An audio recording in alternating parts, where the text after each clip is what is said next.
The crack of that slap ripped through Betty's roadside diner like a gunshot, loud enough to shut every mouth in the place. Folks froze mid-bite, forks hanging in the air like time itself had stopped. And right there, on that old checkered linoleum floor, lay Evelyn Hartman. 72 years old, soft silver hair, gentle eyes, crumpled like somebody had cut the strings off a puppet. Her grocery bags had burst open around her, canned goods and vegetables rolling across the tile like pieces of her life spilling everywhere. The man towering above her actually laughed. Travis Kincaid, yeah, that Travis Kincaid, the guy who ran Mason's auto body and acted like Pineville's personal crime lord, stood there, soaking up the attention with this smug grin plastered on his face. His two goons, dressed up in fancy leather jackets they sure as hell didn't earn honestly, snickered right on cue like trained dogs. "Stay out of my business, old woman," Derek barked loud enough for the whole diner to hear. "My town, my rules. Don't like it? Get out." Nobody moved. Not a single soul out of the 23 customers, the 3 waitresses, or even the cook staring through the kitchen window like he'd seen a ghost. Derek had been ruling Pineville for 5 damn years, with fear, threats, and enough bribe money to keep the sheriff and half the town council loyal. Folks knew better than to cross him. But what Derek didn't know, what he was about 3 seconds away from regretting, was that the woman lying on the floor wasn't just anybody. She was Evelyn Hartman, mother of Logan Reaper Chen, president of the Iron Wolves Montana chapter. And Logan, well, Logan was only minutes away from walking through that front door. But let me back you up a bit. Before we get to that moment, let's rewind 3 hours and show you how the whole damn mess started. Margaret had moved to Pineville 2 years earlier, right after her husband David lost his fight with cancer. She'd picked this quiet little Montana town because she wanted peace. Trees, calm mornings, friendly neighbors waving from their yards. She bought a small house on Cedar Ridge Road, complete with a rose garden and a porch perfect for drinking coffee at sunrise. It was the kind of place she thought would carry her gently through the years. What she didn't realize was that Travis Kincaid had been secretly buying up the whole town like he was playing some twisted version of Monopoly. He wanted to bulldoze the older neighborhood, including her block, and replace it with expensive condos, a shiny shopping center, maybe even a casino. Everyone else on Cedar Ridge Road had already sold or been pushed out. Everyone except Margaret. He tried doing it the friendly way at first. Offers $10,000 above market value, then $20,000, then $30,000. Margaret turned every one of them down. That little home meant something to her.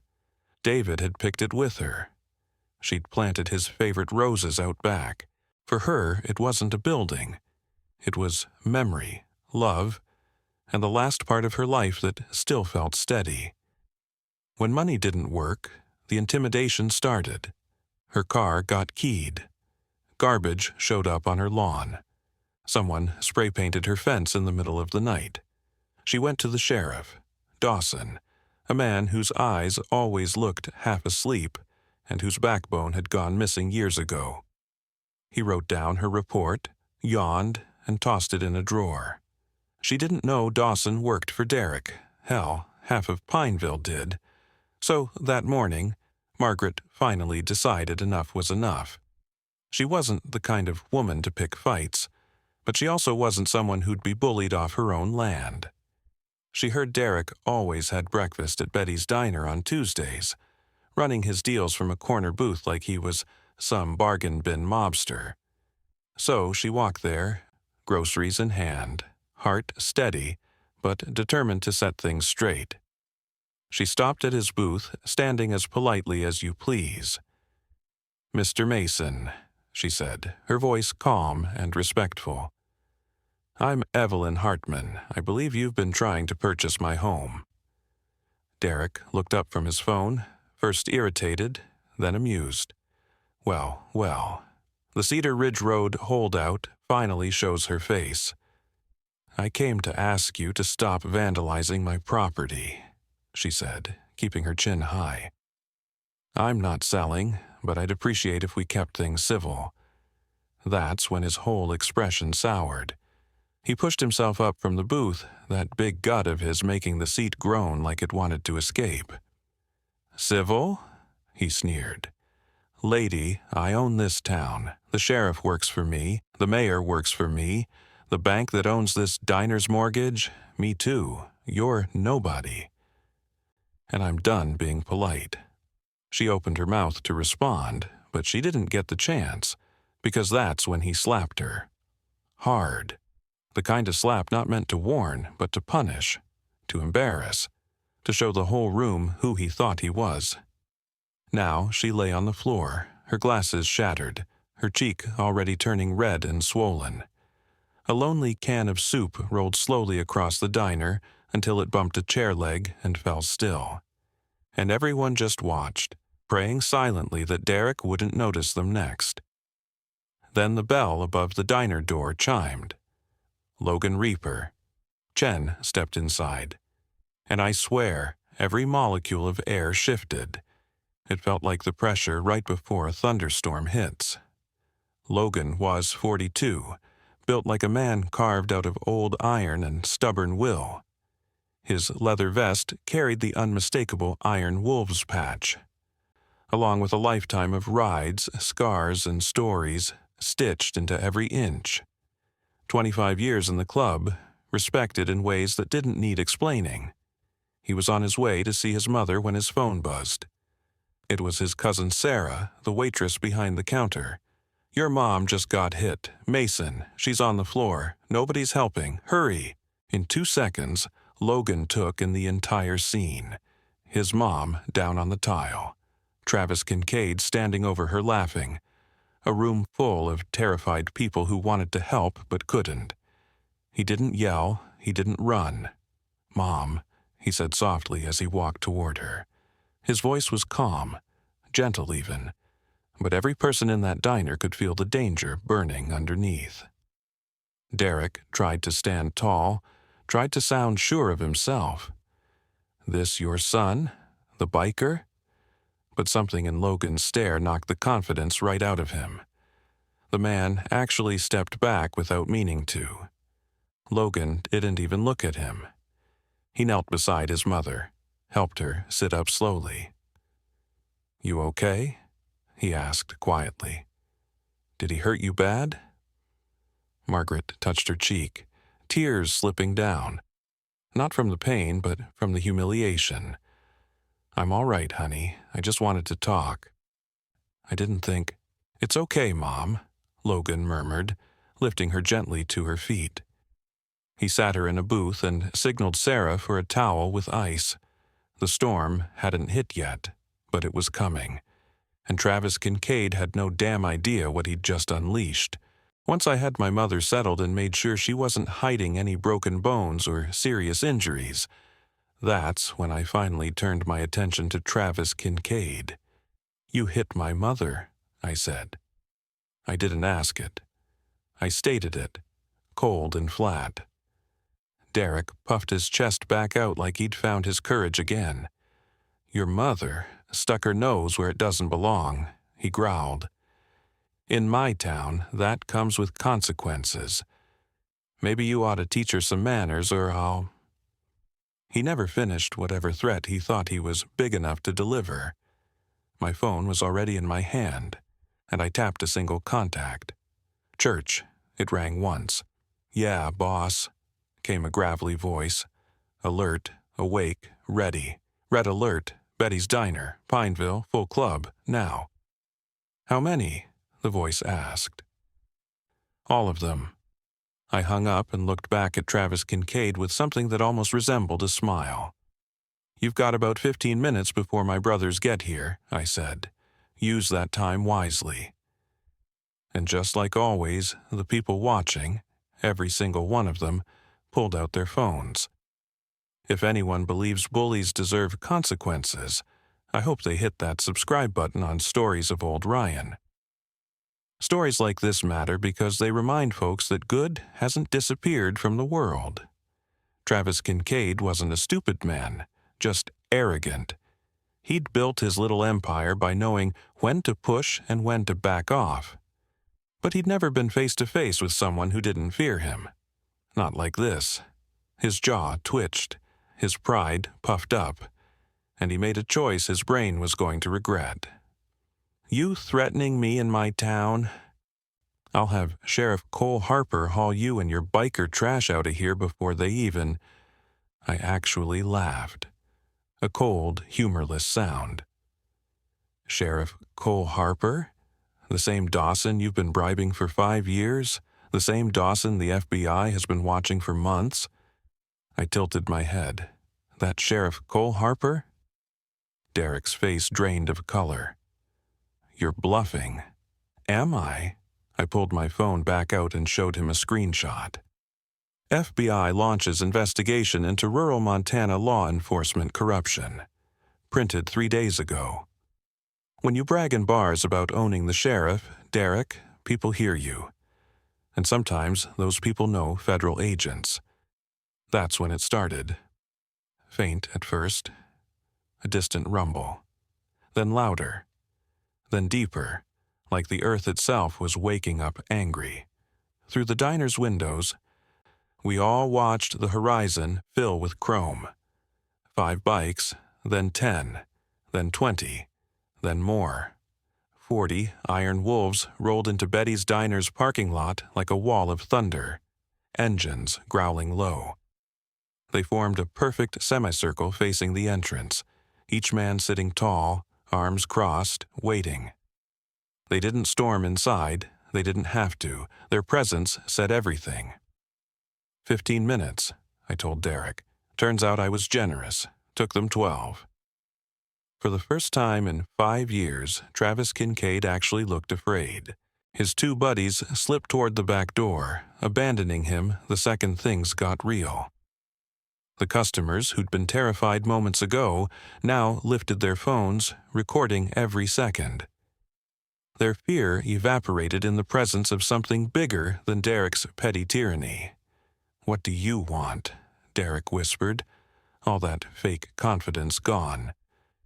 "Justice," I said, plain and simple. I leaned in a little. "See, Derek, you've been running this town like you're some king. But you hurt someone under my protection. You hurt my mother, and I don't let that slide." Before Derek could speak again, more engines rolled up. But these weren't Harleys. They were black SUVs, no markings, federal. The FBI had been waiting for Mason to slip, waiting for witnesses to finally feel safe enough to talk. And before I hit red alert, I'd made another call. To an FBI agent I'd worked with years back on a separate case. He was very interested to hear that Travis Kincaid had just assaulted an elderly woman in front of 23 witnesses. 2 agents stepped into the diner. The lead, a sharp-eyed woman named Agent Rafael Mendez, went straight to Derek. "Mr. Mason," she said calmly, "we'd like to talk to you about your business practices, your relationship with Sheriff Cole Harper, and multiple allegations of extortion, bribery, and assault." I want my lawyer," Derek croaked. "Of course," Agent Rafael Mendez said with a polite smile. "You're going to need one." They cuffed him and walked him out, right through that line of hell's angels. The bikes rumbled low as he passed, like the sound of judgment itself. I sat down across from my mom. The diner had exploded into chatter, relief, disbelief, excitement.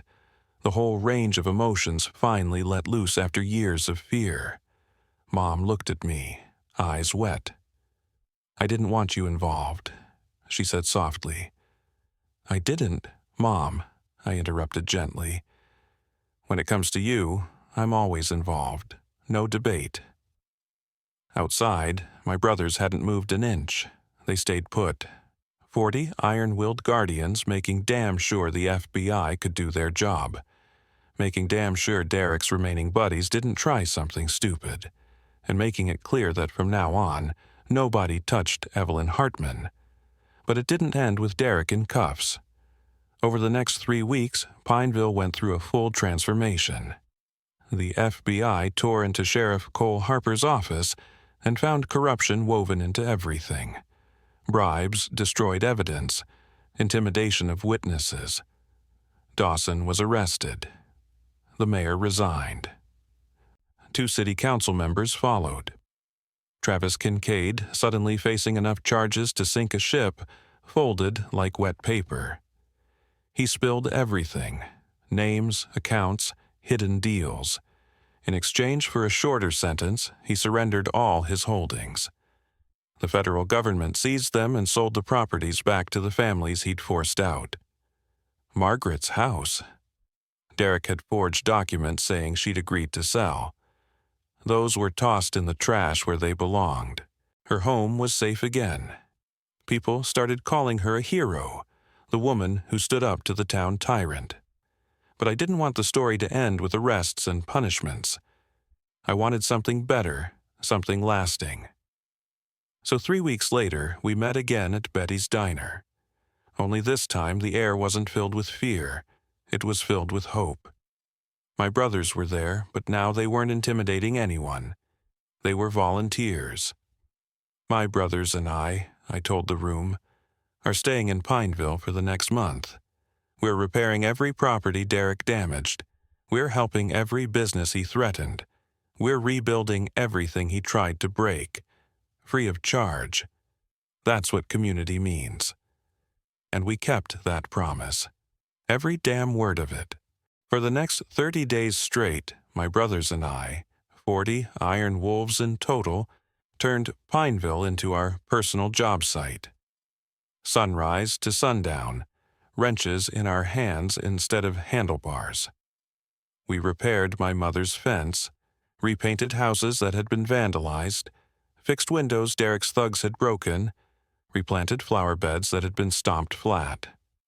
Folks who used to look at us with fear now waved us over with smiles, bringing lemonade and extra paintbrushes.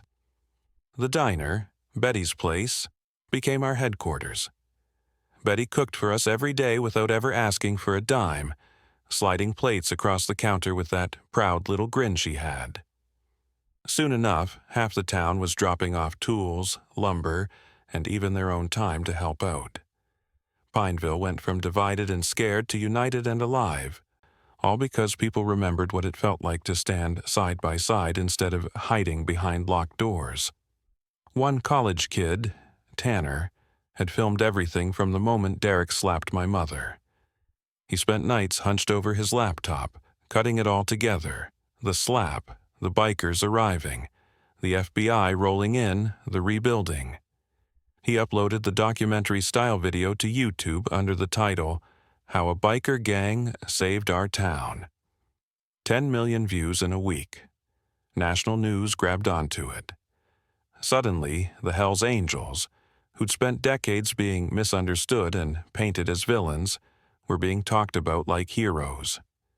And if you're reading this or watching a version of it, don't forget to subscribe to Stories of Old Ryan and share the story. Respect, loyalty, and justice still matter, and they need to be talked about. A major news outlet reached out, wanting to interview me. The reporter leaned forward, eyes full of curiosity, and asked, "Logan, why stay? Your mother was safe. Mason was in custody. Why all the repairs? Why the volunteer work?" My answer was simple. Because my mother made this town her home. Because these people were hurting. Because we had the power to help. That's what the patch means. I tapped the Iron Wolves emblem on my vest. It's not about scaring folks, it's about brotherhood.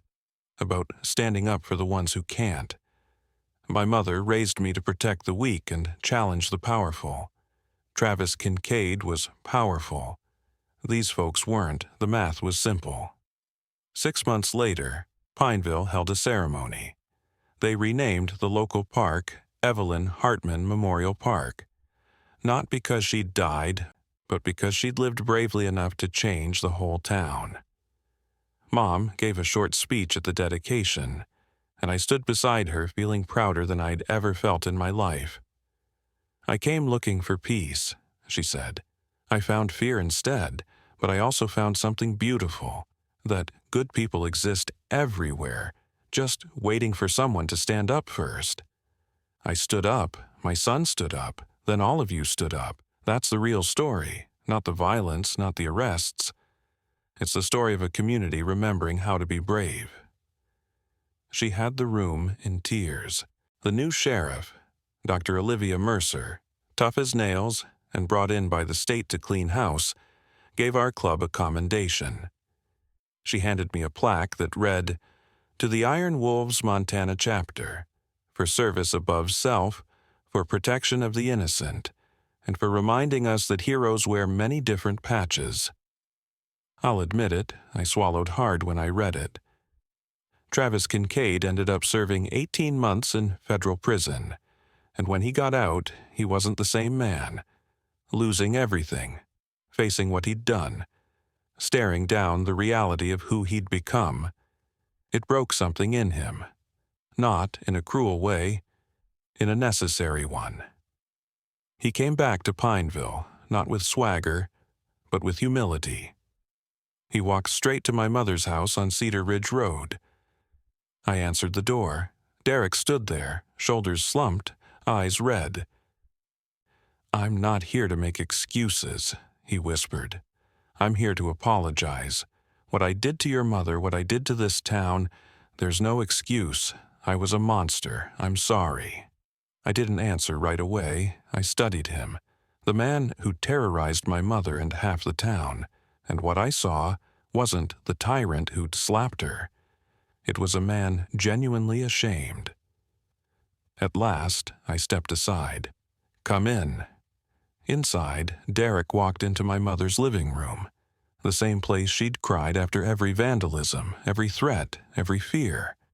Before either of us could even sit, Derek dropped to his knees in front of her, unable to meet her eyes. "Mrs. Chen, his voice cracked. "I hit you. I hurt you. I made you afraid in your own home. I'm sorry. I know it's not enough. I can't undo it, but I'm sorry." Mom looked at him for a long moment. I knew she was thinking of my father, David, who always believed in second chances. She was thinking about how I'd shown her that strength and compassion didn't cancel each other out. "Mr. Mason," she said softly, "I forgive you." Derek's head shot up, stunned. "But forgiveness doesn't erase consequences," she continued firmly. "You hurt a lot of people. You have a long road of making amends. Telling me you're sorry is only the beginning." Tears streamed down Derek's face as he nodded. "I know. And I'm going to spend the rest of my life trying to be better. I'm in anger management. I'm seeing a therapist. I got a job at a warehouse. Honest work, minimum wage. I'm starting over." I walked him to the door. Before leaving, he turned back one last time. "Thank you," he said quietly, "for not killing me when I deserved worse. For giving me a chance to be better." My expression softened. "Everyone gets a chance to change," I told him. "Whether you take it or waste it, that's on you." 2 years later, Travis Kincaid was assistant manager at that same warehouse. He remarried a woman who'd seen his worst and believed in his best. He volunteered every weekend at a domestic violence shelter, teaching anger management classes, telling people his story as both a warning and a promise. He became the kind of man he used to bully, someone trying to do good.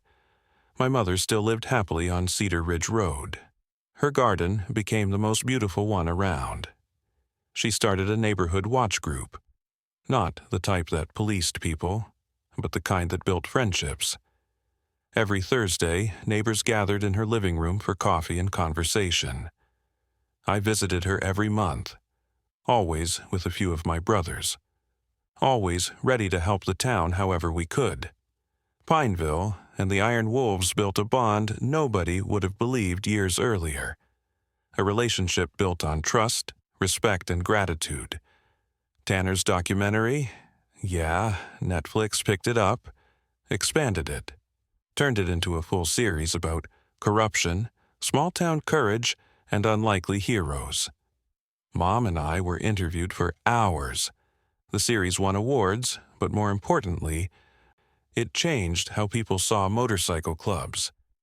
It showed the world that criminal and hero aren't always as opposite as folks think. And that's the story. Tell us in the comments what you think. Do you believe people can truly change? Do you think a man like Travis Kincaid deserved a second chance? I ask because your opinion matters. To me, to this channel, and to everyone who lived through this story. Betty's Diner, the place where all of this chaos began, turned into something almost sacred.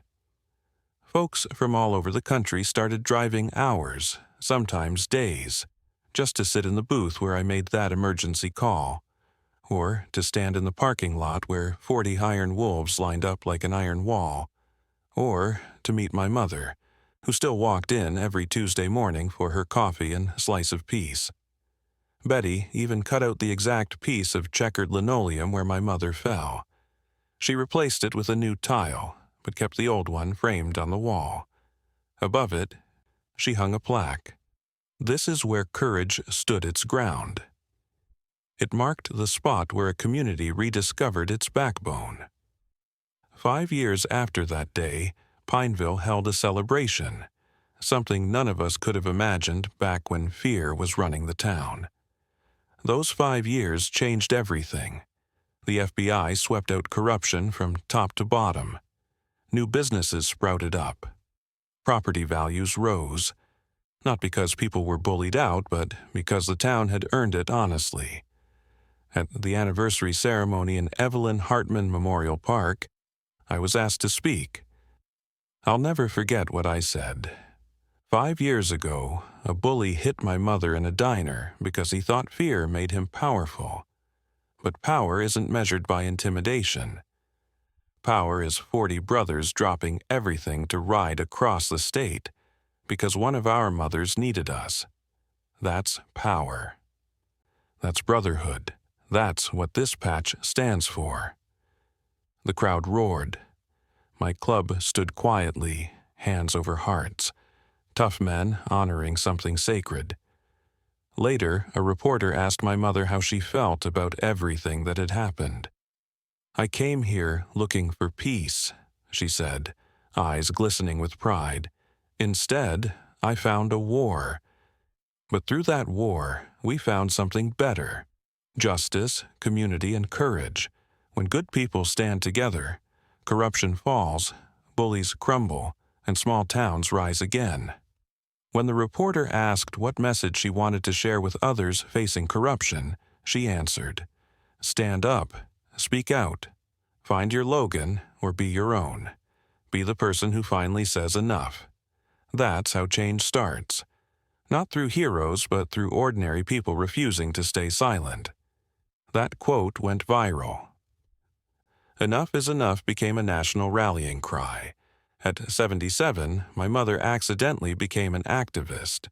She spoke at town halls, toured small towns across America, even wrote a book, The Slap That Changed Everything. It hit bestseller lists, and every penny went to the Samuel Hartman Foundation for Small Town Integrity, named after my father. It helped communities fight corruption the way we fought it in Pineville. As for me, I stayed president of the Montana Hells Angels.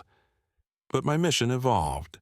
I started bridging gaps between bikers and law enforcement, between misunderstood communities and the people judging them from a distance. I taught that respect goes both ways, and understanding prevents violence better than any weapon. And Travis Kincaid, the man who triggered all of this, he became one of the Foundation's most dedicated volunteers. He gave up everything, his properties, his wealth, his ego. But what he gained was real respect, the kind you earn by rebuilding yourself from the ground up. He traveled with my mother, stood beside her at events, and told people what happens when you let power rot your soul. He became a living example of what justice looks like when it focuses on restoration instead of revenge. 10 years later, Betty's Diner hosted a reunion. Everyone who'd been there that day, 23 customers, 3 waitresses, 1 cook, 40 bikers, Agent Rafael Mendez, even Travis Kincaid, came together not to relive the fear, but to celebrate what came after. The diner had turned into a community hub. Photos covered the walls. Us rebuilding homes, Mom speaking at schools, Derek teaching anger management classes. Pineville wasn't surviving anymore. It was thriving. Betty, now in her 70s but still sharp as a razor, raised her glass for a toast. 10 years ago, violence walked through my door, but so did courage and brotherhood. This diner stopped being just a place to eat. It became the place where broken people learned they could be rebuilt. Here's to Margaret, who stood firm, to Logan, who stood up, and yes, to Derek, who stood back up after falling. The room erupted. Tears, applause, hugs. Because everyone knew the truth. The best stories aren't about revenge, they're about redemption. In her final interview for the documentary, my mother said, "That slap woke up a town. It brought my son. It exposed corruption. It saved a man's soul. Sometimes God uses pain to lead us to purpose. That slap hurt, but the healing was beautiful." The last words in the documentary came from Derek himself. "I deserved to be destroyed. Instead, I was rebuilt. Margaret showed me strength through forgiveness. Logan showed me power through restraint. They saved my soul. Every day, I try to be worthy of that gift." The final scene showed Pineville today. Kids laughing in the park named after my mother. Businesses bustling. And every Tuesday, a small group of iron wolves sitting quietly at their usual table, watching over the town like silent guardians. Back on my mother's porch, I once asked her, "Worth it?" She touched the cheek where that slap had landed all those years ago and smiled. "Every bit of it," she said. "Every single bit." The screen faded to black. And the narrator said, "This story is for anyone who stood up when it was easier to stay down. For anyone who protected someone when it was safer to look away. For anyone who believes people can change. Heroes wear many patches, and sometimes those patches are leather. So, if you believe in redemption, brotherhood, and standing up for what's right, subscribe to Stories of Old Ryan, hit that like button, and share this story with someone who needs a reminder that good still exists in this world.